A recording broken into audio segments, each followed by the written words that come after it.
en los granos. Ahora nos pasamos a la industria, donde desde luego, aún con la baja de la inflación y la recuperación del crédito, la situación para muchos sectores industriales sigue siendo más que compleja. ¿Por qué? Básicamente porque hay una caída de la demanda que todavía en muchas actividades no terminó de encontrar un piso y por supuesto porque hay mucho también por delante en materia regulatoria y muchas trabas que siguen siendo obstáculos a la hora de que los productores, que los industriales puedan llevar adelante su tarea. Vamos a hablar de esto con Luciano Galfioni, presidente de la Fundación Proteger del sector textil. ¿Qué tal, Luciano? Gracias por atendernos. ¿Cómo está? Muchas gracias por el llamado. Buenos días. Bueno, en primer lugar, yendo particularmente a los textiles, ¿cuál es la situación del sector de ustedes? Bueno, nuestro sector viene atravesando ya desde hace varios meses una caída de su nivel de actividad, que hoy lo tenemos en el torno del 40% de caída interanual más o menos, y estos niveles se vienen consolidando ya en este último mes.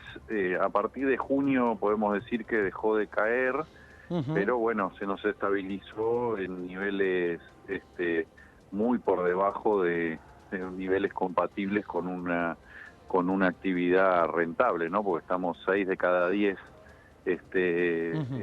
máquinas hoy las tenemos paradas, ¿no? En nuestras fábricas. Bien, parada sencillamente por falta de demanda.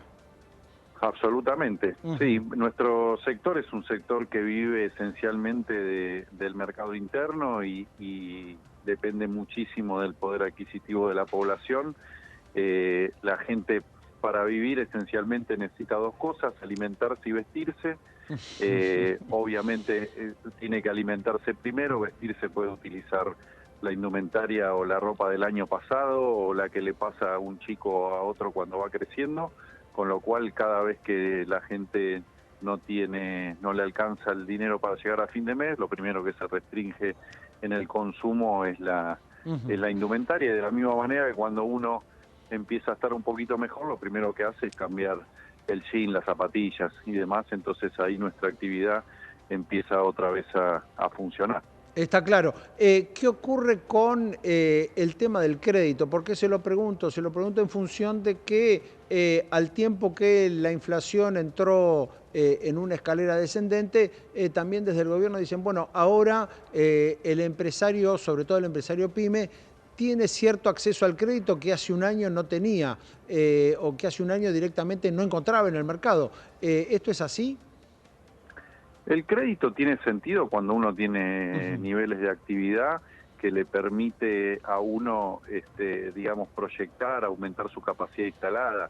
En el caso nuestro, las inversiones que hizo el sector textil, más de 1.400 millones de dólares en los últimos 3 años, justamente lo que han hecho es aumentar nuestra capacidad instalada, aumentar nuestra productividad, aumentar la calidad de los productos que nosotros fabricamos, y la verdad que todas esas inversiones hoy están prácticamente paradas. Claro. Y lo que estamos haciendo lamentablemente es reduciendo horas de trabajo, reduciendo personal y demás, porque es insostenible. De hecho, nosotros el crédito ahora lo que tenemos que hacer es ir a pagarlo, porque nosotros ya lo hicimos, las inversiones ya las hicimos. Entonces si sacásemos más créditos ahora para inversión, por ejemplo, lo que haríamos es terminar de fundir nuestras empresas. Bien, pero el sector está endeudado en exceso, por decirlo de algún modo, que dice que ahora el El crédito lo sector tenemos está que pagar, más que ir a pedirlo.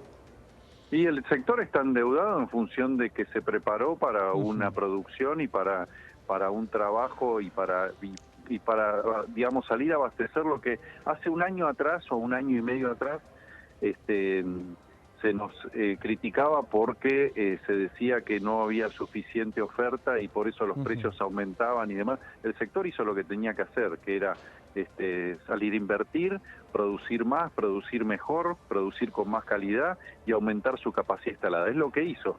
Hizo todo eso, terminó de hacerlo y se quedó sin mercado. Bien, ahora, hace un año y medio, ya que traemos, me parece un punto interesante, recuerda al propio presidente Alberto Fernández diciendo, es un sector al que protegimos, es un sector al que ayudamos de distintas maneras, protegimos en el sentido de tratar de contener la importación de productos competidores y también fue el que más aumentó sus precios. Esa fue la crítica que había hecho entonces el gobierno.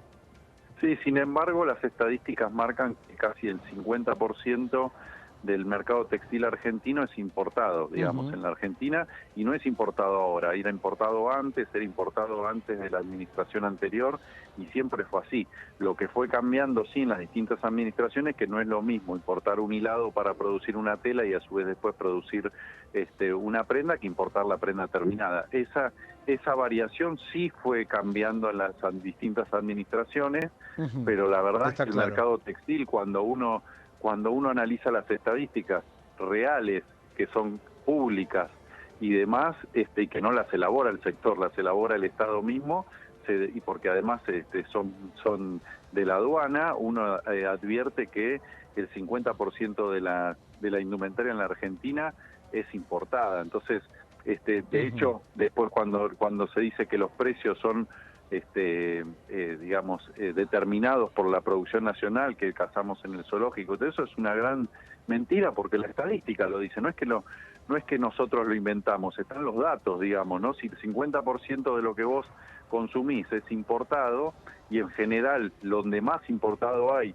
es en los shopping, que es donde mayormente se toma precio, entonces la verdad que a nosotros como productores nacionales se nos endilga, digamos, una responsabilidad que no tenemos porque yo no compro importado, yo produzco ujú. nacional y se me dice que soy caro y en realidad se está evaluando por un producto que se fabrica en Oriente o se fabrica a más de 14.000 kilómetros de mi fábrica. Bien, en ese caso, digamos, el producto fabricado, no sé, en Bangladesh, por decir un lugar, que se vende en Sí. el shopping y que por ahí es de la misma marca que se vende en Brasil, en Estados Unidos o en cualquier otro país, ahí sí somos mucho más caros.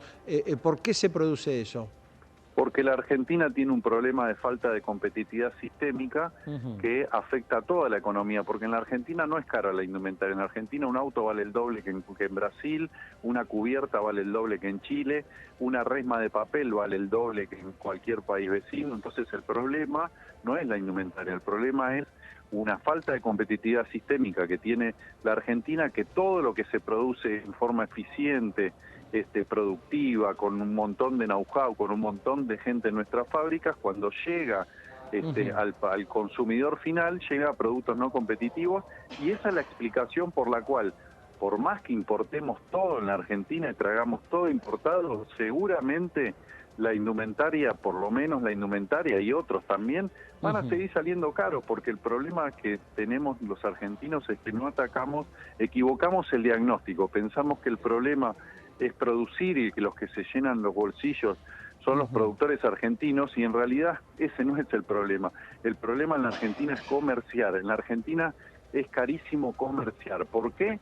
Porque tenemos un sistema impositivo absolutamente arcaico, donde más se tributa es en los bienes y servicios y no sobre las personas, como lo hacen los países desarrollados del mundo, porque tenemos una infraestructura muy básica en la Argentina. Tenemos un país enorme, hermoso y enorme, pero transportar las mercaderías en todo nuestro país es carísimo porque Bien, ahora, hay que hacerlo todo por Luciano, camión, quiero, y quiero puedo seguir detenerme. con otras cosas. Claro, desde luego. Ahora, quiero detenerme en el tema impositivo porque es natural y genuinamente una de las principales quejas de sectores como el de ustedes y es al mismo tiempo lo que siempre está al tope del discurso oficial. Es decir, también el gobierno dice tenemos que estabilizar la economía, tenemos que organizar nuestras cuentas públicas y el día que lo hagamos, lo primero que vamos a hacer es empezar a bajar impuestos. ¿Qué les pasa a ustedes cuando escuchan ese mensaje y a la vez cuando tienen este escenario en el día a día de su trabajo? Bueno, mire, nosotros, el presidente cuando estuvo en campaña dijo algo que nosotros, a los cual digamos, si usted no analiza en función de como dijo el presidente, estamos muy de acuerdo. El presidente en campaña dijo, lo primero que tenemos que hacer reformas de 3 generaciones. La primera generación de reformas Sí. van a tener que ver con la estabilización de la macroeconomía, la estabilización de la economía. La segunda reformas que hay que hacer en la Argentina son bajar impuestos. Y la tercera es abrir la economía, ¿sí? Nosotros esperamos que se haga de esa manera. Lo que está pasando y lo que nosotros advertimos es que lo primero que hicimos fue abrir la economía porque sacamos todos los controles, las importaciones y demás. La macro todavía no está ordenada, mucho menos los impuestos que se aumentaron, ¿no? Porque, por ejemplo, pusimos impuesto país, porque Sí. hay un montón más de impuestos que estamos pagando que no veníamos pagando. Por ende, digamos, la situación, lo que nosotros esperamos y que nos parecería muy bueno es que se haga esta secuencia que el mismo presidente prometió en campaña, porque esa es la manera de volver a ser competitiva a la Argentina y esa es la manera que nosotros podemos competir de igual a igual contra cualquier país del mundo. Nosotros no queremos ningún tipo de ventaja, ni beneficio, ni absolutamente nada, pero sí necesitamos las mismas condiciones que tiene el mundo, porque, digamos, esto si no es, si yo me compro una Ferrari y tengo una Ferrari para salir a un circuito, a correr una carrera, pero yo voy por un camino de tierra, todo lleno de pozos, y el de al lado mío va por una autopista, va a ser difícil que yo pueda ganar la carrera, ¿no? Y sabe que la autopista no depende de mí hacerla. ¿Sí? El camino lleno de pozos no depende de mí. Yo puedo tener una Ferrari y prepararme para competir y prepararme sabiendo manejar como hay que manejar, pero el circuito no depende de mí y lo que sí después se me juzga a mí por el circuito, porque pierdo todas las carreras y se me juzga por el circuito, que no es una responsabilidad mía. Es verdad, está claro y bueno, esperemos que ese camino de tierra se vaya haciendo un poco más llevadero. Luciano, muchísimas gracias por estos minutos. Gracias a ustedes, hasta siempre. Luciano Garfione, presidente de la Fundación Proteger, dando su lectura sobre cómo está ahora el sector textil, con varias cosas por delante.